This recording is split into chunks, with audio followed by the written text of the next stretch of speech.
गुरुर्ब्रह्मा गुरुर्विष्णु गुरुदेवो महेश्वरः गुरुः साक्षात् परब्रह्म तस्मै श्री गुरुवे नमः। मेरे साथ अपने मन ही मन प्रतिज्ञा दोहराएंगे।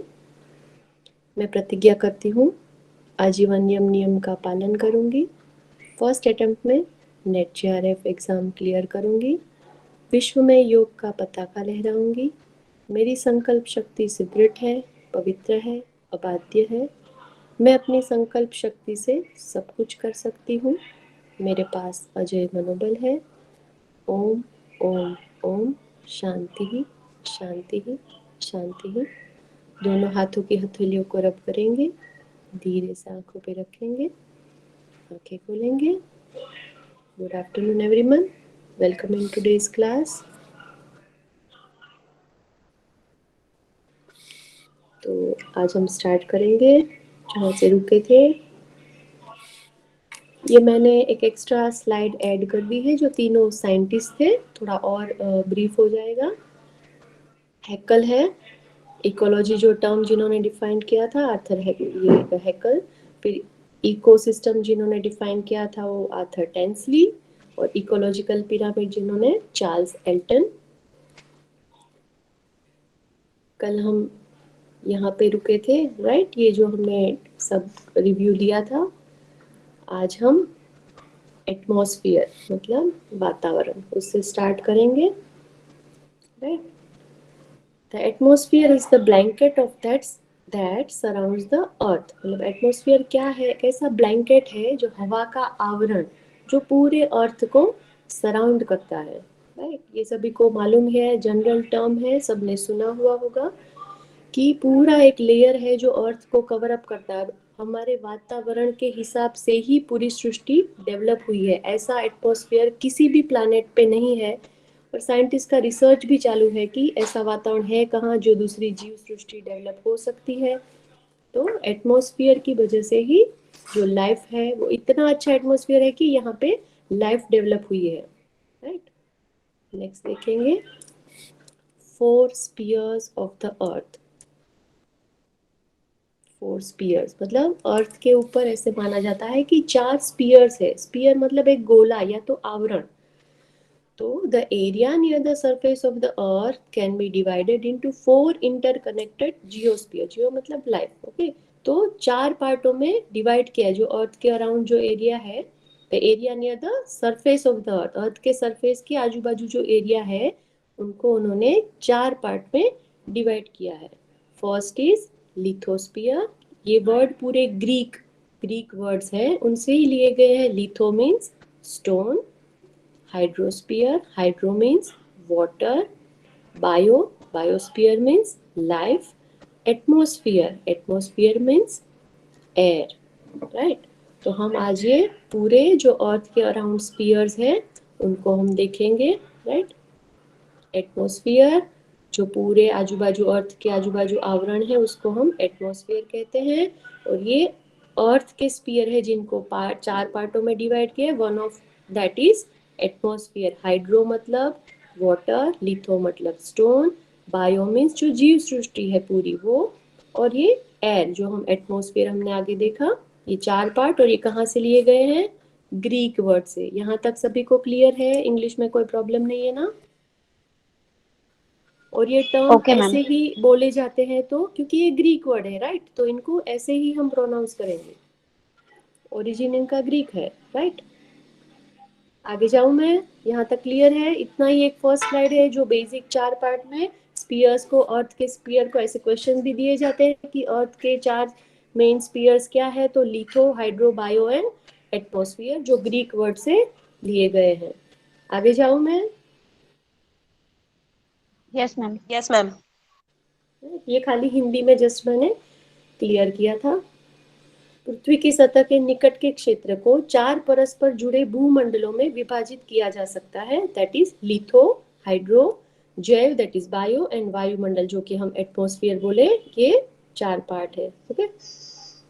ये इंटरकनेक्शन दिखाया गया है कि एटमॉस्फेयर, उसका कनेक्शन, इस मतलब एक दूसरे से सब जुड़े हुए, जो एरो से हमें समझ में आ रहा है कि सभी एक दूसरे से इंटरकनेक्टेड है, राइट। जो मिट्टी है, वायु है, जल है और जो जीव है, मतलब all are interconnected with each other, right. It is very simple figure and यहाँ से हमें समझ में आ रहा है, देखिए वाटर है, वायु है, मिट्टी जो लैंड फॉर्म्स है वो, और ये लाइफ जो जनरेट है पूरी, सबका इंटरकनेक्शन पिक्चर में दिखाया गया है। यस तो एयर, जो हमारा एयर का लेयर है, उसको कॉम्पोजिशन ऑफ एयर, की हवा किससे बनी हुई है, right. What is the composition of air, air किससे बनी हुई है, तो उसमें ज्यादा से ज्यादा मात्रा में क्या है, नाइट्रोजन, उससे कम है ऑक्सीजन और अदर गैसेस, वो हम आगे देखेंगे स्लाइड में। दूसरे बहुत सारे अलग अलग गैसेस है जो वातावरण में प्रेजेंट रहते हैं, उससे भी ये सब मिलके पूरी हमारी एयर बनाते हैं। और ये ग्रीन हाउस गैसेस है, वो भी हम आगे देखेंगे, जस्ट एक पॉइंट ऐड कर दिया है। Carbon dioxide, water vapour, methane और दूसरे भी गैसेस होते हैं ग्रीन हाउस गैसेस में, तो आगे हम अच्छे से पढ़ेंगे। ग्रीन हाउस गैस पूरा एक टॉपिक ही है, पर ये जनरल कॉम्पोजिशन हम याद रखेंगे। नाइट्रोजन इज द मेन, ज्यादातर पार्ट वही कवर करता है, 78%, it's a large part covered by nitrogen. Other is oxygen which covers 21%, ये परसेंटेज भी आप याद रखेंगे। और दूसरे गैसेस है छोटे छोटे, वो भी अमाउंट में प्रेजेंट है, राइट। मैं आगे जा रही हूँ, आगे और क्लियर हो जाएगा। देखिए, nitrogen is the maximum part which creates the air. दूसरा है ऑक्सीजन जो 21.9, दैट्स वाई इसको 21% बोला गया है। और दूसरे छोटे छोटे गैसेस है, देखिए अदर गैसेस हमने लिखा था ना, carbon dioxide, neon, helium, methane, krypton, nitrous oxide, hydrogen, ozone, ये सब अदर गैसेस में, इतने ही देखिए छोटे से पोर्शन में ये सब गैसेस आ जाते हैं, राइट। मैक्सिमम क्या है, कोई बोलेगा, maximum air, nitrogen, air, nitrogen and percentage 78%। Yes. Second gas जो मैक्सिमम अमाउंट में प्रेजेंट है नाइट्रोजन के बाद, oxygen oxygen 21%। Yes very good. And all other छोटे छोटे गैसेस है, उनका परसेंटेज कितना है, 1%, 1%। Very good. 1%। तो हम आगे चलेंगे, इतने तक क्लियर हो गया सबका, इजी है ना। Four spheres of the earth, जो ये चारों है, फिर इसको हिंदी में भी लिखा है, ये इंटरकनेक्टेड है एक दूसरे से, पूरी सिस्टम चलाते हैं ये चारों मिलके। नेक्स्ट हमने परसेंटेज में देख लिया, क्वेश्चंस भी बनते हैं यहाँ से, सो याद रखेंगे। ये पिक्चर से और क्लियर अप हो जाता है पूरे एयर का, दिख रहा है सभी को क्या क्या परसेंटेज में प्रेजेंट है, राइट। तो हम यस, तो अभी जो लेयर्स है, एटमॉस्फेयर, यस एटमॉस्फेयर है, पर उसके भी अलग अलग लेयर्स बोले गए हैं कि एटमॉस्फेयर वातावरण है, तो सबसे नजदीक अर्थ से सबसे नजदीक कौन सा लेयर है, तो उसे ट्रोपोस्फियर बोला गया। ये ऐसे ही हम याद रखेंगे, क्योंकि ये जनरल इनकी ये टर्मिनोलॉजी ऐसे ही यूज होती है, क्योंकि ये ओरिजिनल हिंदी वर्ड नहीं है, ये ग्रीक या तो लैटिन कहाँ से भी ये लोग लाए हैं, तो we will not change the pronunciation, right. Troposphere, stratosphere, meso, thermo, iono, और एक रहता है यहाँ पे ऐड नहीं किया है, that is fifth one is exosphere. Okay, तो ये सबसे अर्थ जो हमारी है उससे सबसे नजदीक वाला लेयर है, सबसे आगे रहता है this one, troposphere, that why it is given number 1, सबसे नजदीक है। फिर उससे ऊपर जाता है थोड़े, मतलब पृथ्वी से थोड़े दूर, सबसे नजदीक कौन है, स्ट्रेटोस्फियर, उससे थोड़े ऊपर है, सॉरी ट्रोपोस्फियर, स्ट्रेटोस्फियर, फिर मीजो, फिर थर्मो, आइनो, और फिर फिफ्थ वन एक्सो। आइनोस्फीयर को इसलिए हाईलाइट नहीं किया गया है क्योंकि बहुत ही पतला या तो थिन लेयर है हवा का आवरण। आगे मैंने स्लाइड भी डाली है, पर इसको ज्यादातर लोग 5 या तो वैसे ही पार्ट में बोलते हैं कि tropo, strato, meso, thermo and exo, इसको कंसीडर नहीं करते आइनोस्फीयर का। क्यों, क्योंकि ये बहुत ही थिन लेयर है, तो ये इसके साथ भी मिक्स हो जाती है, या तो दूसरे लेयर के साथ मिक्स हो जाए जो दोनों के बीच में प्रेजेंट रहती है, राइट। यहाँ पे प्रेजेंट है एक्चुअली मीजो के बाद।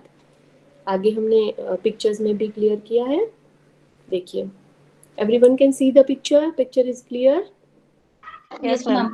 Yes ma'am. दिख रहा है। जो बेस लेवल पे अपनी अर्थ है, राइट, ये हमारा अर्थ का लेयर है, तो सबसे नजदीक कौन सी लेयर है, troposphere. Troposphere. It covers till कितने किलोमीटर तक ट्रोपोस्फियर है? टिल 18 किलोमीटर्स, मैक्सिमम रहती है 18 किलोमीटर्स तक, जहाँ पे एरोप्लेन्स फ्लाई करते हैं, हॉट एयर बलून्स। ये भी क्वेश्चंस पूछे जा सकते हैं कि कौन से लेयर में पैसेंजर प्लेन ट्रैवल करते हैं, then it will be troposphere, क्योंकि ये सबसे पृथ्वी से नजदीक वाला लेयर है, राइट।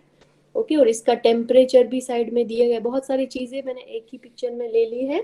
टेम्परेचर भी हम देखेंगे कि जैसे जैसे इसकी हाइट बढ़ती है, राइट, जो ये लेयर की हाइट बढ़ती है, ऊपर जाती है, वैसे वैसे उसका टेम्परेचर नीचे गिरता है। जमीन से ज्यादा जैसे ऊपर हवा बढ़ती है, as we go higher the temperature decreases. इसलिए तो देखिए यहाँ पे स्नो दिख रहा है सभी को, क्योंकि वहां पे हवा और ठंडी है, वातावरण, सनलाइट कम, मतलब ठंडक ज्यादा है, इसलिए स्नो है। जैसे जैसे नीचे जाएंगे वहां पे टेम्परेचर ज्यादा है, 15 टू -56 डिग्री तक ये टेम्परेचर रेज होता है। क्लियर है सभी को? एनी डाउट है यहाँ तक? तो अभी बोल दीजिए, will clear and go forward. Ma'am वहाँ पे जो सर्कल में व्हाइट दिखाया है वो क्या स्नो है, इसलिए तो मैं प्लेनेट बोली है? ना कि 15 से -56 डिग्री तक ट्रोपोस्फियर का टेम्परेचर रहता है। जैसे नो नीचे मैम, है, स्नो नहीं, स्नो के बाजू में जो सर्कल में मून है या क्या है यस वो? Yes, it's moon, hmm. It's moon, yes, okay it's okay. Moon, right. तो टेम्परेचर आपको समझ में आया कि धीरे धीरे जैसे हाइट बढ़ती है वैसे इसका टेम्परेचर गिरता है। It will go till -56 degree. इसलिए एवरेस्ट वगैरह जो माउंटेन है, जस्ट ये माउंटेन दिखाने का मतलब है कि जैसे जैसे हायर ऑल्टीट्यूड पे जाएंगे वैसे ठंड बढ़ती है। क्लियर है? मैम लेकिन ये मून 18 किलोमीटर के इसमें कैसे आएगा ना? Ma'am, moon is outside our earth surface, तो वो तो जस्ट खाली पिक्चर के लिए दिखाया गया अच्छा। है कि मून दिख रहा है, राइट। Okay ma'am. मून का नहीं, कुछ लेना क्वेश्चन पूछा जा सकता है ना फिर ये कंफ्यूज करने के लिए। नहीं। नहीं मैम, ये तो सिंपल जनरल नॉलेज है। Moon we can see just from a distance, जो तो हम कहाँ से भी मून को देख सकते हैं ना, फ्रॉम अर्थ सरफेस, तो वो तो बाहर ही है ना अपने अर्थ के। ये यस तो मैम। हमारे अर्थ के आजू बाजू जो एटमॉस्फेयर है उसके लेयर्स के बारे में हम डिस्क्राइब कर रहे हैं ना। जो वातावरण है वो अलग अलग लेयर से बना हुआ है। तो ये फर्स्ट लेयर है जो हमारे लैंड से एकदम नजदीक है, दैट इज ट्रोपोस्फियर। तो उसके बारे में हम डिस्क्राइब कर रहे हैं कि जैसे जैसे वो हवा ऊपर की तरफ हम जाते हैं उसका टेम्परेचर गिरता जाता है। इतने तक क्लियर है सभी को? Yes ma'am. या उसके बाद की लेयर देखेंगे हम। नेक्स्ट लेयर है स्ट्रेटोस्फियर, तो उसके ऊपर की लेयर है ये। थोड़ा सा कंफ्यूज होगा, अच्छे से आप सुनिए। फर्स्ट लेयर इज ट्रोपोस्फियर, उसमें जैसे जैसे हम ऊपर जाएंगे उसका टेम्परेचर गिरता जाएगा। सेकेंड लेयर इज स्ट्रेटोस्फियर, उसका किलोमीटर कितना है, 11 to 15 किलोमीटर तक ये स्टार्ट होती है, राइट। ये यहाँ से 12 से 18, फिर उससे लेके 50 किलोमीटर तक ये चालू होती है। तो यहाँ पे रेडिनोसाइड या ऐसे अलग अलग जो साइंटिस्ट छोड़ते रहते हैं रेडिएशंस के लिए, उनके लिए है। तो उसका टेम्परेचर देखिए, यहाँ पे वापस टेम्परेचर गिर रहा है, -2.5 तक वापस आ गया, -56 डिग्री तक गया था, वापस ये टेम्परेचर, मतलब हीट यहाँ पे वापस बढ़ रही है। -56 और -2 सभी को ये मालूम है ना, माइनस डिग्री का यस मैम। जितनी कम है उतनी हीट ज्यादा है, जितनी बड़ी है मतलब heat is very less, cold इसमें ज्यादा है। वापस ये नीचे आ गया टेम्परेचर, मतलब हीट बढ़ रही है, -2। क्लियर है या और समझाओ मैं? कोई एक मुझे बोल दीजिए, जिनको क्लियर नहीं है वो मुझे बोल दीजिए। नहीं समझ में आया मैम। समझ में आया ना? -2 डिग्री मतलब यहाँ पे वापस हीट बढ़ रही है। यहाँ पे जैसे हम ऊपर गए थे हीट कम हो रही थी, यहाँ पे देखिए वापस हीट बढ़ रही है, राइट, क्योंकि ये कम हो गया, -56 से -2 तक आ गया, मतलब गर्मी बढ़ रही है यहाँ पे। ओके, उसके बाद का लेयर है मीजोस्फियर। मीजोस्फियर का कितने किलोमीटर तक बोला गया है? फ्रॉम 40 50 टू 80 90 किलोमीटर तक ये लेयर पूरी फैली हुई है। मतलब पहली ट्रोपोस्फियर, फिर स्ट्रेटोस्फियर, फिर मीजोस्फियर। इधर तक क्लियर है? ये मीटियोर्स है जो आते हैं ना, मीटियोर्स सबको मालूम है ना, मीटियोर्स, उल्का क्या उल्का बोलते हैं, पिंड। उल्का, यस उल्का यस पिंड। यस यस, उल्का पिंड। इसलिए अगर देखिए वापस यहाँ पे टेम्परेचर कम होता जा रहा है, मतलब हीट कम हो रही है, -86 डिग्री तक चला गया। समझ में आया? 1 2 3 लेयर में डिफरेंस समझ में आ रहा है? यहाँ पे Yes, टेम्परेचर गिर रहा है, वापस टेम्परेचर बढ़ रहा है, वापस टेम्परेचर गिर रहा है। इसलिए जब उल्का पिंड धरती के नजदीक आने लगते हैं तो यहाँ पे वो ठंडे हो जाते हैं, उनकी हीट लूज कर देते हैं। क्यों लूज कर दे? क्योंकि जब वो मीजोस्फीयर में एंटर होते हैं तो उनकी हीट लॉस हो जाती है, क्योंकि -86 डिग्री टेम्परेचर है, तो जितना गर्म उतना वो ठंडा कर देते हैं इनको। क्लियर है सभी को? इसलिए Yes, वो ma'am. अपने वातावरण में आते आते ठंडे हो जाते हैं। तो इट्स वेरी गुड ना कि वो मीटियोर जो डिस्ट्रक्शन अर्थ के सरफेस तक आके करेंगे, वो वातावरण ही उसे नष्ट कर देता है, वो गर्मी, क्योंकि बहुत ही हीट रहती है उनमें। अगर वो पृथ्वी से टकरा जाते हैं तो पूरा विनाश जो बोलते हैं ना, वो हो जाता है। बट जब वो मीजोस्फीयर में आते हैं तो उनकी हीट ठंडी हो जाती है। क्यों? क्योंकि उनका टेम्परेचर -86.5 डिग्री तक रहता है। राइट? तो ये मीटियोर्स भी यहाँ है, और मीटेरोलॉजिकल रॉकेट्स जो ये साइंटिस्ट वगैरह छोड़ते हैं, जो वातावरण देखने, मीटियोरोलॉजिकल डिपार्टमेंट रहती है जो प्रेडिक्ट करते हैं कि कैसा रहेगा, क्या है, कुछ आने वाला है, भूकंप, ये वो। मीटियोरोलॉजिकल रॉकेट्स यहाँ पे रहते हैं जो घूमते रहते हैं ये लेयर में, और हमें संदेश देते हैं, जो साइंटिस्ट लोग छोड़ते हैं ना। मालूम है ना सभी को? मीटेरोलॉजिकल डिपार्टमेंट का ये रॉकेट वगैरह लॉन्च करते, ताकि हमें वो पहले से मालूम पड़े कि क्या क्या चीजें आ रही है, क्या होने वाला है, हमारे पृथ्वी के नजदीक क्या आ रहा है। राइट? क्लियर है कि कंफ्यूज हो रहे हैं सब लोग? सिंपल लेयर्स के नाम तो याद रहेंगे ना सभी को? Troposphere, strato, meso, next one is thermosphere. यहाँ पे बहुत सारे इलेक्ट्रॉन्स, जो हम केमिस्ट्री पार्ट में या फिजिक्स में नहीं जाएंगे, पर बहुत से छोटे छोटे इलेक्ट्रॉन्स खुले रहते हैं, उनके साथ सन की लाइट रिएक्ट करके अरोरा क्रिएट करते हैं। किसी ने नॉर्दर्न लाइट्स के बारे में सुना है क्या? बहुत अच्छे से आकाश में से अलग अलग कलर्स की लाइट दिखती है। आप नॉर्दर्न लाइट्स गूगल पे डालेंगे, बहुत अच्छे अच्छे पिक्चर्स आएंगे।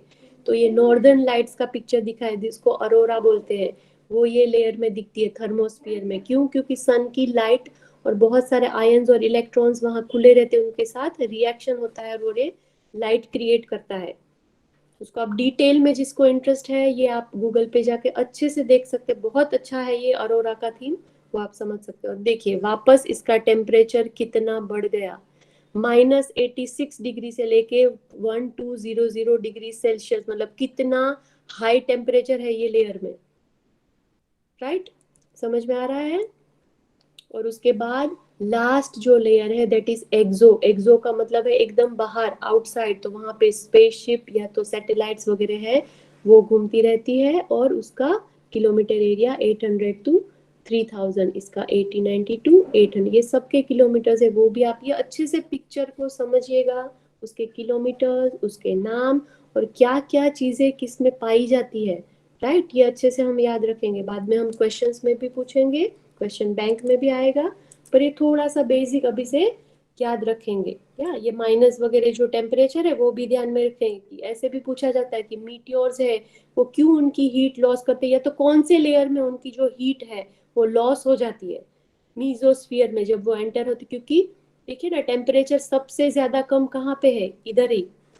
-56 से भी यहाँ पे ज्यादा चला गया है, -86 डिग्री। राइट? आगे चले हम। किसी को डाउट है? ये पूरे पिक्चर में बहुत सारी चीजें एक ही पिक्चर में क्लियर की गई है। किलोमीटर्स है, नाम है, क्या क्या चीजें पाई जाती है, और उनके टेम्परेचर्स। आगे चलूं मैं? किसी को डाउट है, पूछना है, क्लियर करना है? मैम ये एक्सोस्फीयर का टेम्परेचर क्या बोला आपने? वो दिख नहीं रहा है। Yes yes, 1200। यस। क्लियर है? Yes ma'am. सॉरी, आगे चले हम। किसी को डाउट नहीं है ना? नहीं मैम। ये जो हमने स्पीयर्स देखेंगे, उनको थोड़ा सा आगे भी डिस्क्राइब किया। अगर ये पिक्चर से क्लियर होता है तो इट्स वेरी बेस्ट, बट इसमें भी मैंने लिखा है द ट्रोपोस्फियर, जो सबसे बॉटम लेयर माना गया है। बॉटम लेयर मतलब सबसे नजदीक वाला, पृथ्वी से जो जुड़ा हुआ है, सबसे नजदीक है, दैट इज बॉटम लेयर। वो कितने किलोमीटर तक है? 11 किलोमीटर। ये मैंने हिंदी में स्लाइड नहीं बनाई है, क्योंकि ये सिंपल सेंटेंसेस है, और आगे भी हमने पिक्चर में भी क्लियर हो चुका है। तो प्लीज आप इसमें से ही स्टडी कर लीजिए, या तो याद रख लीजिए क्योंकि देखिए टेम्परेचर भी वहाँ के कवर हो चुका था, टेम्परेचर डिक्रीज होता है, इसलिए तो हम हिल स्टेशन पे ऐसे बोलते हैं ना कि हिल स्टेशन पे अच्छी ठंडी रहती है। क्यों? क्योंकि जैसे जैसे हाइट बढ़ती है, जैसे ऑल्टीट्यूड बढ़ता है, वैसे टेम्परेचर कम होता है, ठंडी बढ़ती है। वेर वेदर कंडीशंस हैपन, मतलब यहाँ पे ही सब वेदर कंडीशंस चेंज होते रहते हैं, राइट, ये लेयर पे ही। क्योंकि इसके आगे वाले लेयर है उससे हमें कुछ नहीं, हमें कहाँ पे इफेक्ट करती है वेदर कंडीशंस, ये जो ट्रोपोस्फियर में जो चेंजेस होते हैं वही हम फील करेंगे ना, ह्यूमन बींग्स और सभी चीजें, क्योंकि यही हमारे नजदीक है, बाकी तो सब बहुत बहुत दूर है, राइट। तो वेदर कंडीशंस यहाँ पे ही चेंजेस होती है, ठंडी गर्मी सर्दी जो भी हो यही लेयर पे हम फील करते हैं। वर्टिकल एयर करंट्स या तो टर्म जो फ्लो होता है हवा का, थोड़ा डीप में है, टर्बुलेंस करंट आपको देखना हो तो आप इंटरनेट पे देख सकते, मतलब वर्टिकल मतलब सीधा खड़ा, वर्टिकल एयर करंट्स यहाँ पे ही चेंजेस होते हैं खड़े, या तो जो भी एयर करंट्स बोलते हैं वो ये लेयर पे ही होते हैं चेंज। और यही लेयर 75% एयर को कंटेन करता है। Which layer? ट्रोपोस्फियर, क्योंकि यही सबसे नजदीक है, यहाँ से ही हम एयर लेते हैं, सांस लेते हैं, और पूरी सृष्टि इसके अंदर ही समा जाती है, राइट। तो मोस्टली N2 और O2 से ये बनी हुई रहते हैं। दूसरे जो गैसेस है वो थोड़े हाई ऑल्टीट्यूड पे या तो दूसरे लेयर्स में चले जाते हैं, वो भी हम आगे देखेंगे। तो the bottom layer of the earth, sorry क्या है? Troposphere, sorry once again, troposphere सबसे बॉटम वाला लेयर है। कितने किलोमीटर तक है वो? 11 किलोमीटर तक है। टेम्परेचर, सॉरी कोई बोल रहा है, कोई पूछना चाहता है? No ma'am. टेम्परेचर घटता जाता है जैसे जैसे ऑल्टीट्यूड बढ़ता जाता है। वेदर कंडीशंस भी हम यहाँ पे ही फील करेंगे सब। इसमें वर्टिकल एयर करंट्स या तो टर्बुलेंट्स फील होते हैं, और 75% ऑफ एयर ट्रोपोस्फियर में ही प्रेजेंट रहती है, और मोस्टली N2 और O2 यहाँ पे प्रेजेंट है, राइट। हम आगे की स्लाइड में चलेंगे। सेकंड वाली क्या है? Stratosphere. The second number is stratosphere. आप याद भी नाम को सीक्वेंस में ही रखेंगे। This is the second layer. First layer कौन सा था, कोई बोलेगा? ट्रोपोस्फियर। Troposphere. और कितने किलोमीटर तक रहता है troposphere? 18 kilometer. Yes, maximum 8, yes 11 to 18 तक रहता है। और हम वेदर कंडीशंस कौन से लेयर पे फील करते हैं? Troposphere. यस, क्योंकि वही सबसे बॉटम लेयर है, सबसे नजदीक वाला है, राइट। और मैक्सिमम कितने % एयर वहां पे प्रेजेंट है? 75%. यस, ओके, क्लियर है। आगे जाएंगे नेक्स्ट लेयर, स्ट्रेटोस्फियर पे। This is the second layer of the atmosphere. कहाँ तक स्ट्रेच हुई है? 50 किलोमीटर्स तक विथ हॉरिजॉन्टल। यहाँ पे जो एयर जाती है वो ऐसे जाती है, हॉरिजॉन्टल। और आगे हमने देखा था एयर कैसे जाती है? वर्टिकल, सीधी। एयर करंट्स रहते हैं, करंट्स ऑफ एयर वो एक अलग ही टॉपिक है, हम डीप में नहीं जाएंगे, खाली इतना याद रखेंगे कि वर्टिकल एयर करंट्स या तो सीधे, this type are known as vertical, और हॉरिजॉन्टल मतलब ऐसे, राइट। तो यहाँ पे हॉरिजॉन्टल एयर करंट्स रहते हैं। सेकंड वाले लेयर की बात कर रहे हैं हम, स्ट्रेटोस्फियर की। 50 किलोमीटर तक है, ये सेकंड वाली लेयर है। यहाँ पे हॉरिजॉन्टल एयर करंट्स दिखते हैं। टेम्परेचर हमने पिक्चर में भी क्लियर किया था कि जैसे जैसे देखिए पहले लेयर में क्या हुआ था, टेम्परेचर घटता जा रहा था, ठंडी बढ़ती जा रही थी। अभी वापस टेम्परेचर, पिक्चर में जाएंगे हम वापस, देखिए बढ़ेगा. यस, -56 से -2 तक आ गया -20. इसका टेम्परेचर, ओके। और यहाँ पे एक मोस्ट इम्पोर्टेंट लेयर प्रेजेंट है, दैट इज ओजोन लेयर। ये बहुत बार पूछा जाता है कि ओजोन लेयर कौन से स्फीयर में प्रेजेंट है, तो हम क्या बोलेंगे? Ozone layer is present in stratosphere, right. Stratosphere. Yes. और वेन मोस्ट जेट प्लेन रहते हैं, वो जेट प्लेन मालूम है ना, सभी को मालूम ही होगा ऑब्वियसली, जेट प्लेन का नाम तो सभी ने सुना है। तो यहाँ से ट्रैवल करते हैं, not from the lower. Passenger plane कहाँ पे ट्रैवल करते हैं? ट्रोपोस्फियर में। बट द जेट प्लेन्स जो रहते हैं, जो मिलिट्री वाले या तो हमारी आर्मी या तो जो यूज करते हैं, वो लोग जेट प्लेन ये लेयर पे उड़ाते हैं, not on the lower layer, right. नीचे का दिख, yes, contains about 24% of the air. ये कितना कंटेन करता है? 75। और आगे देखेंगे ये कितना कंटेन करता है? 24। यहाँ तक सभी को क्लियर है? जी दोनों का कंपैरिजन हो गया। ट्रोपोस्फियर, यहाँ पे पैसेंजर प्लेन मैंने पॉइंट नहीं डाला है, पर पिक्चर में हमने देखा था, इट्स क्लियर राइट, कि पैसेंजर प्लेन कहाँ पे उड़ते हैं? ट्रोपोस्फियर में। और जेट प्लेन्स अगर पूछे तो कहाँ पे उड़ते हैं? स्ट्रेटोस्फियर पे। यहाँ पे एक बहुत इंपॉर्टेंट लेयर प्रेजेंट है जो कि ओजोन लेयर है, वो यहाँ पे प्रेजेंट है। फाइन। और यहाँ पे वापस टेम्परेचर बढ़ने लगता है, मतलब वापस गर्मी चालू हो, -56 से -2 तक आ जाता है, राइट। और यहाँ पे एयर करंट्स कैसे फ्लो करते हैं? हॉरिजॉन्टल, आड़े, राइट। और 50 किलोमीटर तक ये स्ट्रेच करता है। फाइन। फर्स्ट, सेकेंड, और ये थर्ड, मीजोस्फीयर। ये थर्ड वाला है। This is the third layer of the atmosphere. ये कितने किलोमीटर तक है? 18। पहला मैक्सिमम 18 था, फिर 50, और फिर ये 80। और ये वापस क्या होने लगता है? Temperature decrease. यस। तो हमने एकदम इजी है, पहले कैसे होता है? टेम्परेचर कम होता है, फिर टेम्परेचर बढ़ता है, फिर वापस टेम्परेचर कम होने लगता है। और दिस इज, ये खास याद रखेंगे, this is the coldest layer. और कितने तक गया था टेम्परेचर? देखिए, -86। -86 डिग्री। फाइन। ये मैक्सिमम है, राइट। जाएंगे हम पीछे, याद रह गया सबको? This is the coldest layer. Fine. Where the most meteors burn up, हमने बोला था ना कि जो मीटियोर्स हमारे अर्थ के नजदीक से पास होते, या तो आ रहे हैं हमारे पृथ्वी की तरफ, वो इधर बर्न हो जाते हैं, पूरे ठंडे हो जाते हैं, क्योंकि ये इतनी ठंडी लेयर है, उसकी गर्मी को, उसकी ऊर्जा को पूरा ठंडा कर देते। गिरते हैं तो भी वो पत्थर जैसे जो भी ठंडे एशेज है वो गिर जाते हैं, नॉट द बर्निंग वन। और ऐसे बोला जाता है ना कि जो डायनासोर्स वगैरह थे, डायनासोर एज था, तब कोई तो इतना बड़ा मीटियोर अर्थ से टकराया था और पूरा जीव सृष्टि का नाश हो गया था, ऐसे भी माना जाता है। It's a theory, right. तो जब वो ऐसे बहुत बड़ा मीटियोर पृथ्वी से टकराया, तब इतने बड़े बड़े जीव थे वो नाश हो चुके थे, ऐसे मान्यता है। ये माना प्रूव भी, आई थिंक, मुझे उतना नहीं मालूम, पर ऐसे सुना है।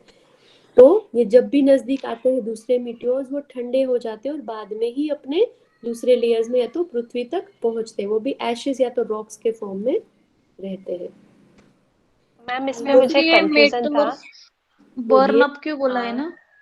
बर्न अप मैम मतलब, जैसे या ठंडे, कूल अप हो जाते हैं, सॉरी, कूल अप हो जाते हैं। बर्न अप मतलब ठंडे हो जाते हैं, पूरे ऐश फॉर्म में हो जाते हैं, ठंडा अच्छा हो अच्छा, जाता है। ओके। कोयला अगर गर्म है, तो अगर हम बोले बर्न अप होला, मतलब उसकी गर्मी ही खत्म हो जाती, बर्न फिनिश हो जाता है, ठंडा हो जाता है, नॉट प्रज्वलित होता है। इट गेट बर्न मतलब फिनिश, उसकी गर्मी खत्म हो जाती है, क्योंकि ये सबसे ठंडा वाला लेयर, राइट। तो उसके कांटेक्ट में वो धीरे धीरे धीरे इतने किलोमीटर तक, 80 किलोमीटर तक ट्रैवल करेगा, तो उतना तो ठंडी उसको आएगी ना, तो वो ठंडा हो जाता है पूरा। बर्न अप मतलब पूरा खत्म हो जाता है, not that kind of burn up. Yes ma'am, ये गॉट इट। लिट नहीं होता है, इट्स गेट कूल्ड, फिनिश हो जाती है, राइट। मैम आगे इसमें देखिए। मुझे कंफ्यूजन ये था कि अभी जैसे आपने बताया कि ये जब पृथ्वी से टकराते हैं तो ठंडे होते हैं, एशेस में रहते हैं, टकराते मतलब ड्रॉपलेट्स में टकराते रहते ही नहीं ना, वो गर्म रहते हैं, तो नहीं क्या, बहुत सारी ऐसी साइट्स है, आपको मालूम है कि अगर गूगल वगैरह आप देखते हैं कि मीटियोर्स गिरे और बहुत बड़े खड्डे भी है अर्थ हैं। यस सरफेस पे, ऐसे एग्जैक्टली। है, तो राइट। जी जी, तो वही अगर मुझे कंफ्यूजन, तो वहां हाँ तो ऐसा कहते हैं ना कि वो भाप निकलती है और वो पूरा हाँ ऐसा बर्निंग जैसा हो जाता है। हाँ, पर उनकी स्पीड इतनी रहती है कि वो आएंगे तो उतनी ही स्पीड से। बहुत सारी ओके, साइट्स सो अगर गूगल पे भी देखेंगे बिकॉज ना, ऑफ तो फ्रिक्शन वो वैसा होता यस, है। क्योंकि ग्रेविटेशनल फोर्स है, तो ओके। आएंगे तो एक बार लेयर में एंटर हो गए तो अपना ग्रेविटेशनल फोर्स उसको पुल करेगा ही, दैट्स नेचुरल थिंग, राइट। नीचे ही आएगी कोई भी यस चीज, बट यस उसकी हीट लॉस हो चुकी है, तो उतना हार्म नहीं करेगा जितनी कोई गर्म चीजें हार्म करती है। और बहुत गॉट इट अपने मैम। अर्थ सरफेस पे ऐसे खड्डे भी साइंटिस्ट लोगों ने, जो ये डिपार्टमेंट है, उन्होंने निकाले हैं कि यहाँ जी, पे मीटियोर्स जियोलॉजी गिरे हुए डिपार्टमेंट होंगे। में। यस, यस है ना, राइट। आप देख सकते हैं कहाँ पे भी वो साइट है यस पूरी, कि यस कहाँ कहाँ मीटियोर्स गिरे हैं। यस और मैम। डायनासोर का पूरा नाश भी रीजन यही माना गया है कि मीटियोर्स पड़े थे अपने अर्थ पे, इसलिए पूरी वो सृष्टि ही खत्म हो गई, राइट। जाए हम आगे। Yes ma'am, thank you. या आइनोस्फियर, इट एक्सटेंड्स अबाउट 690। मैंने बोला था ना, ये सर ने तो ऐड नहीं किया था क्योंकि ज़्यादातर इसको डिस्क्राइब नहीं किया जाता है, क्योंकि ये बहुत ही thin layer, it's very extremely thin layer. Generally 5 layer को ही मानते हैं, बट तो भी मैंने ऐसे जनरली डाल दिया है बीच में कि आपको ये वर्ड कहीं भी सुने तो ये नया नहीं लगे। आइनोस्फीयर इसके बाद आता है, और ये दोनों लेयर के बीच में थर्मो और इसके बीच में मीजो के बीच में ही आ जाता है, क्योंकि ये बहुत ही पतला लेयर है। इसके आगे देखिए थर्मो है और ये मीजो है, ये दोनों के बीच का है। मैंने सीक्वेंस में ही डाला है पर पिक्चर में नहीं, क्योंकि जनरली 5 लेयर ही कंटेन करते हैं और ये बहुत ही पतला लेयर है, दोनों में मिक्स हो जाता है आगे पीछे के लेयर में। थोड़ा सा इंफॉर्मेशन के लिए ही मैंने ये डाला है, राइट। तो हम इसको देखेंगे, ये 690 किलोमीटर तक एक्सटेंड करता है। ये बहुत ही पतला लेयर है, उसमें इलेक्ट्रिसिटी कंडक्ट, मतलब फ्री आयंस रहते हैं जो इलेक्ट्रिसिटी को चार्ज करते हैं, ऐसे पार्टिकल्स रहते हैं। और जो ये पार्टिकल्स है वो फ्रॉम सोलार विंड को अरोरा ये आप एक बार जिनको इंटरेस्ट है ना वो एक बार आप नेट पे देखिएगा, गूगल पे अरोरा करके। इतना अच्छा वो, मतलब एक जनरल नॉलेज टाइप ही है कि जो फ्री पार्टिकल्स है ना वो सन के रेज को कैसे कैप्चर करके पूरा ऐसे रिफ्लेक्ट करते हैं और पूरा ऐसे नॉर्दर्न लाइट्स उसको बोलते हैं, वो पूरा क्रिएट होता है। वो नॉर्दर्न लाइट्स मतलब नॉर्थ पोल रीजन उधर दिखता है ये पोलर रीजन पे। तो ऐसे जनरल इंफॉर्मेशन के लिए मैंने डाला है, ये डीप में नहीं है, बट नया वर्ड था तो मैंने इंक्लूड कर लिया है। ये खाली थिन लेयर याद रखिएगा, it is very thin layer, okay. और इलेक्ट्रिसिटी रहती है उसमें और ये रिफ्लेक्ट करते हैं सोलार विंड को अरोरा। ऐसे पूरा ऐसे लाइटिंग इतनी मस्त ऐसे लाइट लाइट दिखती है, बहुत अच्छी। थर्मोस्फियर यहाँ पे सर ने डाला आइनोस्फियर क्योंकि ये साथ ही मिक्स हो जाती है, राइट। ये चौथी लेयर बोला गया है, आइनोस्फियर को जनरली कंसीडर नहीं करते हैं। यहाँ तक हम थर्ड लेयर पे थे, 1850 80 और बाद में हम थर्मोस्फियर पे जाएंगे। थर्मो, थर्मल, थर्मा, यही वर्ड से आपको समझ में आता है कि हीट है, गर्मी है। हमने पिक्चर में देखा था, हम जाए क्या, कितने हैं देखिए। थर्मोस्फियर का टेम्परेचर कितने डिग्री तक जाता है, 1200 डिग्री सेल्सियस तक। बहुत ही हीट है ये लेयर में, राइट, क्योंकि उसका नाम ही इसलिए थर्मोस्फियर दिया गया है। द फोर्थ लेयर है एटमॉस्फेयर की, वो 1000 किलोमीटर तक एक्सटेंड करती है। This is the hottest layer. हम कोल्डेस्ट लेयर कौन सा था, mesosphere, Mesosphere. yes, mesosphere is the coldest layer और thermosphere is the hottest layer. क्यों, क्योंकि H प्लस और He आयंस रहते हैं। केमिस्ट्री पार्ट है थोड़ा सा, हम खाली इतना ही याद रखेंगे, क्योंकि फ्री आयंस रहते हैं इसमें जो सन के रेडिएशंस को डायरेक्टली अब्जॉर्ब करते हैं, इसलिए बहुत ही गर्म रहता है ये लेयर। और यहाँ पे भी हमने देखा था कि टेम्परेचर जैसे जैसे ऑल्टीट्यूड बढ़ता है वैसे टेम्परेचर बढ़ता जाता है, राइट, डिग्री सेल्सियस तक था। वे रेडियो वेव्स आर रिफ्लेक्टेड, जो रेडियो वेव्स आते हैं जो सैटेलाइट से यहाँ पे रिफ्लेक्ट होते हैं। और एक्सोस्फीयर, हम पिक्चर पे वापस जाएंगे, हम वापस इतना अच्छे से डिस्क्राइब कर रहे हैं क्या कि किसी को इसमें कंफ्यूजन ना हो। This is the last layer. Exo मतलब एकदम बाहर, बाहर का लेयर। और ये सीक्वेंस में याद रखना, which is the outer most layer, it's the exosphere. Which is the coldest layer, it's the mesosphere. Which is the hottest layer, is the thermosphere. ऐसे सिंपल सिंपल छोटे क्वेश्चंस भी हम याद रखेंगे। पैसेंजर प्लेन कहाँ पे ट्रैवल करता है, ट्रोपोस्फियर। जेट प्लेन्स कहाँ पे ट्रैवल करते हैं, स्ट्रेटोस्फियर। स्ट्रेटोस्फियर। या और कहाँ, अगर ऐसा भी क्वेश्चन, क्योंकि कोई भी पूछ सकते हैं ना, मीटियोर्स कहाँ पे अपनी हीट लॉस कर देते हैं या तो लूज कर देते हैं, कहाँ पे, mesosphere. Why, because it is the coldest layer, right. और यस, वेरी गुड, हम आगे जाएंगे। थर्मोस्फियर यहाँ का हमारा चौथी लेयर है, 1000 किलोमीटर तक एक्सटेंडेड है। हॉटेस्ट लेयर है, क्यों, क्योंकि वहां पे फ्री आयंस पाए जाते हैं, इसलिए वो सन्स के रेडिएशन को डायरेक्टली अब्जॉर्ब करके बहुत ही गर्म कर देते हैं वो लेयर को। टेम्परेचर ऑल्टीट्यूड के हिसाब से बढ़ता है, कितना, 1200 डिग्री तक चला जाता है और रेडियो वेव्स यहाँ से रिफ्लेक्ट हो जाते हैं। ये लास्ट वाला लेयर है, whether satellites orbits Earth in this sphere and can expand and contract. ये कम छोटा होता रहता है exosphere, right? ऐसे जनरली बोला गया है कि इसकी साइज को चेंज करता है। ये 3000 किलोमीटर तक माना गया है। देखिए स्पेस और सैटेलाइट्स कहाँ पे रहते हैं? एक्सोस्फीयर में, और ये इनकी किलोमीटर्स कभी कभी चेंज होते रहते हैं। ऐसे साइंटिस्ट लोगों ने लिखा है कि they change their area. Fine. Weather ma'am इसका सैटेलाइट टेम्परेचर कितना 1200 इसका? ही है मैम। हमने पहले भी वो मैंने अच्छा। पिक्चर पे हम गए थे तब हमने देखा था। Sorry, okay okay. दिख रहा है? क्लियर है सभी को? Yes ma'am. यस। चलिए आज हमने ये लेयर्स क्लियर किए। ओके, तो इम्पोर्टेंस ऑफ एटमॉस्फेयर। एटमॉस्फेयर है तो उसका इम्पोर्टेंस क्या है? What is the importance of the atmosphere? चाहिए क्यों? ऐसा कहाँ पे भी कोई भी अभी तक साइंटिस्ट रिसर्च कर रहे हैं कि अर्थ के सिवा दूसरे किसी प्लैनेट पे ऐसा एटमॉस्फेयर है ही नहीं जो जीव सृष्टि को इतना अच्छा ग्रोथ होने के लिए वातावरण देता है, राइट? तो अपना इम्पोर्टेंस क्या है एटमॉस्फेयर का? इस provides the necessary gas for living things to survive. Oxygen है, कार्बन डाइऑक्साइड है जो प्लांट्स को चाहिए, हमें क्या चाहिए? ऑक्सीजन, वो भी है। दूसरे दूसरे अलग अलग जीवों को अलग अलग गैसेस जरूरी है, तो वो लिविंग थिंग्स के सर्वाइवल के लिए अलग अलग गैसेस प्रोवाइड करता है। कहाँ पे गैसेस रहते हैं? एटमॉस्फेयर में, एयर लेयर पे ही रहेंगे ना, right? Regulates the heat from the sun to just the right temperature for earth in life. अगर ये पूरा आवरण जो है हमारे अर्थ के आजू बाजू में वो नहीं रहता तो क्या होता? कोई एक मुझे जवाब देगा? रीजन तो क्या होता? बर्थ मतलब जिंदगी पॉसिबल नहीं होती मैम। क्यों? कोई भी प्लैनेट भी लाइफ जा पॉसिबल नहीं सकता है क्यों? क्योंकि ये मैम लेयर्स ही हीट जो इनको कवर करती हैं। तो हाई ये हीट। क्योंकि सन की लेयर, सन के रेज इतने स्ट्रॉन्ग है, अगर वो पूरे के पूरे रेज हमारे अर्थ तक पहुंच जाते तो वो लाइफ जो फेवरेबल कंडीशन है उसके लिए अच्छा नहीं है, because they are very hot. तो ये एटमॉस्फेयर है इसलिए वो इतने कंट्रोल करते हैं कि जितनी हमारे लाइफ सर्वाइवल के लिए हीट जरूरी है उतनी ही हीट हम तक पहुंचती है। बाकी वो डाइवर्ट कर दे, वो आगे हम देखेंगे। वो कवर करता है, हमें प्रोटेक्ट करता है। अगर वो एटमॉस्फेयर ही हटा ले तो इतनी गर्मी है सन की कि कोई लाइफ ही नहीं रहेगी अर्थ के ऊपर।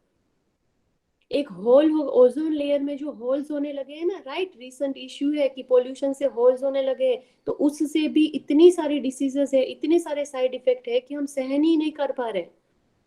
तो अगर पूरा ये एटमॉस्फेयर ही हट जाए, जो पूरा कवर है, ये पांचों लेयर्स ही हट जाए, तो सन का पूरा रेज अर्थ के ऊपर आए, वो लाइफ सर्वाइव ही नहीं हो पाएगी। That's why it is very important. वो रेगुलेट करता है हीट को कि कितनी हीट अंदर आने देनी है, कितनी रिफ्लेक्ट कर देनी है कि लाइफ अर्थ पे रहे। It's very very important, right? Plays an important role in the water cycle. पूरी जो वाटर साइकिल है, राइट, कि ये तो हमने स्कूल लेवल पे भी पढ़ा है कि इवोपरेशन होता है, क्लाउड्स बनते हैं, वापस वो गिरता है पानी, फिर पूरी ऐसे वाटर साइकिल रहती है। तो एटमोस्फेयर, वातावरण में हवा है इसलिए तो सब हो रहा है, राइट? Because of atmosphere. और the ozone layer protects the earth from the sun. ये अभी हमने बोला ना कि यूवी रेज है, वो अल्ट्रावायलेट रेज जो सन से निकलते हैं, इसलिए तो सन के सबसे जो नजदीक प्लैनेट है मर्क्यूरी, वीनस, और बाद में हम है ना तीसरे अर्थ। तो मर्क्यूरी और वीनस पे क्यों नहीं है लाइफ? क्योंकि उनके रेज ही इतने स्ट्रॉन्ग है कि लाइफ डेवलप ही नहीं हो सकती है वहां पे, राइट? तो ये ओजोन लेयर हमें प्रोटेक्ट करता है सन के हार्मफुल रे से, और लाइफ को हम प्रोटेक्टेड है ओजोन लेयर, इसलिए तो लाइफ डेवलप हो रही है। और ये एटमॉस्फेयर में ही ओजोन लेयर आ जाता है, राइट? और नेक्स्ट है protect, sorry,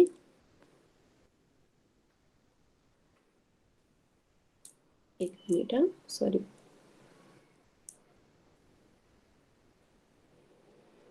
yes, protects the earth from small meteors. अभी हमने देखा ना कि मीटियोर्स जो हमारे अर्थ की तरफ आ रहे हैं वो हमारे अंदर एंटर होते ही वो जल जाते हैं, उनसे हमें प्रोटेक्शन मिलता है, राइट? कहाँ पे वो जल जाते हैं? फेयर्स में। मेसोस्फेयर में। यस, क्योंकि ये इस तरह से भी हमें प्रोटेक्ट करता है जो मीटियोर्स। नहीं तो बहुत बार ऐसे आता है ना कि बहुत बड़ा एक मीटियोर अर्थ की तरफ आ रहा है, वो टकराए। मूवीज भी बहुत सारी बन चुकी है, आपने सभी ने देखी होगी कि अर्थ खत्म होने वाला है, एक मीटियोर्स के साथ टकराने वाला है, ये है वो है। तो ये एटमॉस्फेयर की लेयर्स ही है जो हमें मीटियोर्स से प्रोटेक्ट करती है। राइट, आज का जो हमारा टॉपिक था एटमॉस्फेयर, उसके सब लेयर्स वो हमने क्लियर किए। वो पिक्चर आप सब वापस देखेंगे, पढ़ेंगे, साइड में छोटे छोटे पॉइंट्स लिखेंगे, याद रखेंगे किलोमीटर्स, क्या क्या चीज उसमें फ्लाई करती है, कैसे बढ़ता है, कैसे कम होता है, कितने किलोमीटर्स तक है, कौन सी कोल्डेस्ट लेयर है, कौन सी हॉटेस्ट लेयर है। राइट, वो थोड़ा एक बार आज पूरा रिवाइज करेंगे। राइट, थोड़ा सा वो वर्ड्स भी नए हैं, जिनको आता है उनके लिए बहुत इजी है, बट जिन्होंने पहली बार देखे हैं वो थोड़ा रिवाइज कर लेंगे।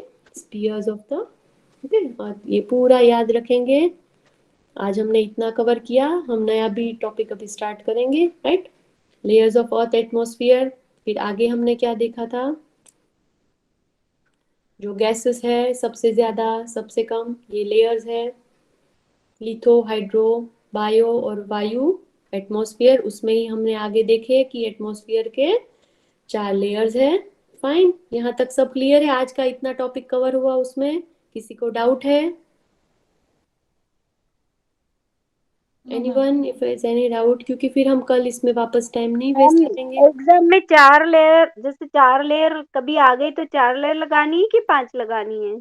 मैम हमेशा ना क्वेश्चन सीधे तरीके से भी पूछे जाते हैं, कभी ट्विस्टिंग तरीके से भी पूछे जा सकते हैं। आप हमेशा क्वेश्चन पढ़ेंगे, उसके ऑप्शंस देखेंगे कि नीचे में से कौन से ऑप्शंस है। तो ए ट्रोपो, 2 स्ट्रेटो, थर्ड वन ए और बी दोनों, फोर्थ वन ओनली ए। तो आप क्या लिखेंगी? A and B. यस, हमेशा ऐसे नहीं कि मैं जैसे बोलूंगी, क्वेश्चन कैसे भी और ट्विस्टिंग पूछते ही है। राइट, तो क्वेश्चन पढ़ेंगे, ऑप्शंस हम समझेंगे, बाद में हम क्लिक करेंगे। राइट, पर बेसिक हमारा क्लियर होगा तो ही हम आंसर कर सकते। इतना हमारा क्लियर है। 5वां मैंने एक्सो लिखा है, ये दिख रहा है आपको? फाइन, ये ऐड नहीं किया था इसलिए। ओके, क्लियर है सभी को ये? हम आगे चले। Yes ma'am. मैम ये पीपीटी एक बार और शेयर कर देंगे आप प्लीज ग्रुप में? मैं क्या करी, देखिए पहली बार मैंने बनाई थी पर सभी को प्रॉब्लम आ रहा था तो मुझे हिंदी ऐड करना पड़ा। राइट, अभी वही हो रहा है। मैं जैसे जैसे आगे देख रही हूँ जिनको थोड़े ज्यादा डेफिनेशंस है, मैं उसमें हिंदी ऐड कर रही हूँ। तो आई थिंक मैं पूरा खत्म होने के बाद ही एक बार अपलोड करूँ, then it will be easy दोनों के लिए। इंग्लिश वालों के लिए नहीं प्रॉब्लम है, पर एक साथ मुझे रोज क्योंकि ऐड करना पड़ रहा है अभी। पहले मुझे लगा था कि English will be fine with everyone, but ऐसे नहीं हुआ। तो मुझे थोड़ा ओके मैम। थोड़ा देखना पड़ रहा है, ऐड करना पड़ रहा है आप लोगों के कन्वीनियंस के लिए। जी तो मैम। मैं I think it's not good मैं अभी अपलोड कर दूं। थोड़ा मुझे जैसे जैसे मैं आगे जाऊं मैं ऐड करती जा रही हूँ, तो इसलिए मैं शेयर नहीं कर रही हूँ। राइट, क्योंकि नोट्स भी है ना, फाइन तो मैम, यस मैम। नोट्स भी चाहिए ना। मैम एक्चुअली जो आपने पीपीटी एक जो डाला था वो अगर हमको पीडीएफ फॉर्म में प्रोवाइड हो जाता तो बेटर रहता, क्योंकि वो नॉर्मल फोन में खुल नहीं रहा है हाँ, नॉर्मल। वो मुझे मालूम है, पर एक बार बंद जाने दीजिए ना मैम। रोज मैं स्लाइड्स ऐड कर रही हूँ उसमें, तो फिर ये आपको नहीं मिलेगी। एक बार जिस दिन की है मैं भेज दूंगी, जो मैं रोज ऐड कर रही हूँ वो आपको फिर नहीं मिलेगी। ओके मैम, आपकी कन्वीनियंसी के हिसाब से आप दे दीजिएगा। हाँ, यस क्योंकि मैम। फिर दोनों एक साथ बड़ी ही मिल जाएगी ना पीडीएफ, फिर आपको वो मिस नहीं होगा जो मैं पढ़ा रही हूँ। मैं जी थोड़ा मैम। थोड़ा रोज ऐड, क्योंकि मेरा काम भी बढ़ गया है। राइट, सभी को प्रॉब्लम आ रहा था तो यस मैम, इसलिए आप मुझे काफी एफर्ट्स कर रहे हैं। नहीं, मतलब क्लियर होने चाहिए ना जो हिंदी में है उनके। तो डेफिनेशंस में ज्यादातर छोटे छोटे पॉइंट्स में नहीं डाल रही हूँ हिंदी में, जो टर्मिनोलॉजी चेंज नहीं हो रही वो नहीं डाल रही हूँ, बट जो डेफिनेशंस है वो मैं थोड़ा क्लियर होने के लिए ऐड करती जा रही हूँ। ये पिक्चर्स सभी को दिख रहा होगा, तो क्या दिख रहा है ये पिक्चर में? पॉल्यूशन से कवर ये हो गया है। अच्छी चीजें दिख रही है क्या कुछ भी? नो। यस, तो रीसेंट टॉपिक हमारा राइट नाउ वर्ल्ड का यही है कि पोल्यूशन। तो pollution, what is pollution? Pollution is derived from the Latin word polluere, ये भी आप याद रखेंगे, means to soil or to defile। soil मतलब not मिट्टी, ये इंग्लिश वर्ड है कि जनरल हम यूज करें। You have spoiled my cloth मतलब गंदा कर दिया। सॉइल मतलब नॉट दैट मिट्टी वर्ड, सॉइल का एक इंग्लिश मीनिंग अलग भी होता है, मीन्स टू गंदा करना या तो खराब कर देना, राइट। तो टू सॉइल और टू डिफाइल मतलब खराब कर देना। और ये कहाँ से लिया गया है? लैटिन वर्ड से, पोल्यूरे से पोल्यूशन वर्ड बना है। आज का अभी हमारा नया टॉपिक, थोड़ा ही हम जाएंगे क्योंकि ज्यादा टाइम नहीं बचा है, जस्ट हम देखेंगे एक ही डेफिनेशन। तो what is pollution? Pollution is derived from the Latin word polluere, means to soil और टू डिफाइल। दिख रहा है? पोल्यूशन एक लैटिन शब्द है, प्रदूषण से, प्रदूषण लैटिन वर्ड है जो प्रदूषण से ही, ये ऐसे ही ट्रांसलेट हुआ है तो मैं इसमें चेंज नहीं कर पाई क्योंकि ऐसे ही आ रहा था ट्रांसलेशन फॉर्म में, जिसका अर्थ है मिट्टी, not that SOIL soil that earth, but खराब करना, या तो this is the right word, right, that is वो हिंदी इंग्लिश का ऐसे ही ट्रांसलेट, अशुद्ध करना। परिभाषा मतलब ऑयल आएगा ना, oil. to spoil, yes, to spoil or to defile. What is the definition of pollution? The change in the natural quality of the environment brought about by chemical, physical और natural factors. कोई भी जो natural चीज को, जो कि natural quality को chemical, physical और natural factors से change लाए या तो बिगाड़ दे, that is known as pollution. परिभाषा क्या है? रासायनिक, भौतिक या प्राकृतिक कारकों के कारण पर्यावरण की प्राकृतिक गुणवत्ता में परिवर्तन। This is the definition of pollution. भौतिक चीजें या तो फिजिकल फैक्टर्स किसे कहा गया है? डस्ट या तो स्मोक। ये अच्छे है क्या हमारे नेचुरल वेदर के लिए, या तो नेचुरल क्वालिटी है उसके लिए अच्छी चीजें नहीं है, they pollute our surroundings, right. और chemical factors NO2, SO2, CO2, they are also known as pollutants, जो पोल्यूट करते हैं हमारी अच्छी क्वालिटी, नेचुरल क्वालिटी को खराब कर देते हैं। और नेचुरल फैक्टर्स क्या है? बैक्टीरिया, फंगस, वायरस, अभी तो सबको मालूम ही है corona virus, they are not good, हमारी नेचुरल जो चीज़ है उसके लिए ये अच्छे नहीं है, ये पोल्यूट कर देते हैं। तो रासायनिक, भौतिक और प्राकृतिक चीज़ें जो हमारे प्राकृतिक गुणवत्ता में परिवर्तन लाती है उसे हम क्या बोलते हैं? हिंदी में ही बोल दीजिए, क्या बोलते हैं? प्रदूषण। प्रदूषण, यस। तो ये धुआं और धूल, they are the physical factors, this 3 are the chemical factors. और ये नेचुरल चीजें हैं, ये हमारे कंट्रोल में नहीं है, ये नेचुरली है जो हमारे पोल्यूशन लाती है हमारे वातावरण में, राइट।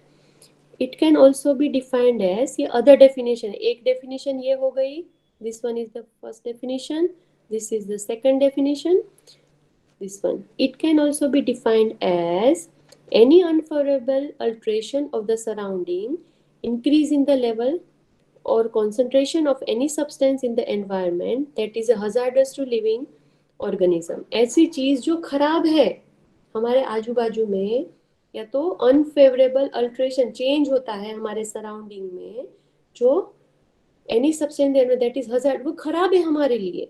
और living organism, we are the living organisms, right, sorry, तो उसे हम प्रदूषण कहते हैं। इसे इस प्रकार भी डिफाइन किया गया है, एक मिनट,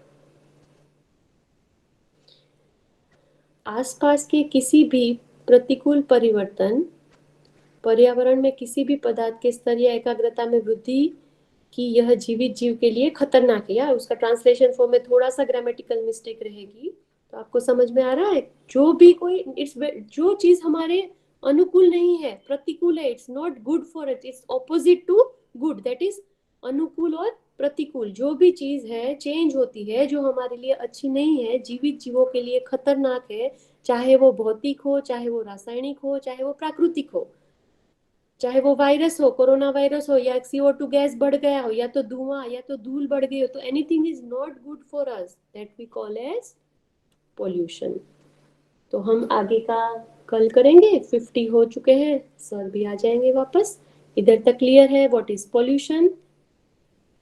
हम स्टार्ट ही करेंगे, वापस हम आगे आगे जाएंगे, बहुत टाइप के पोल्यूशंस है, अदर डेफिनेशंस भी है, वो हम कल देखेंगे। तो अभी हम ओवर करें। पोल्यूशन में कोई प्रॉब्लम है किसी को? No ma'am.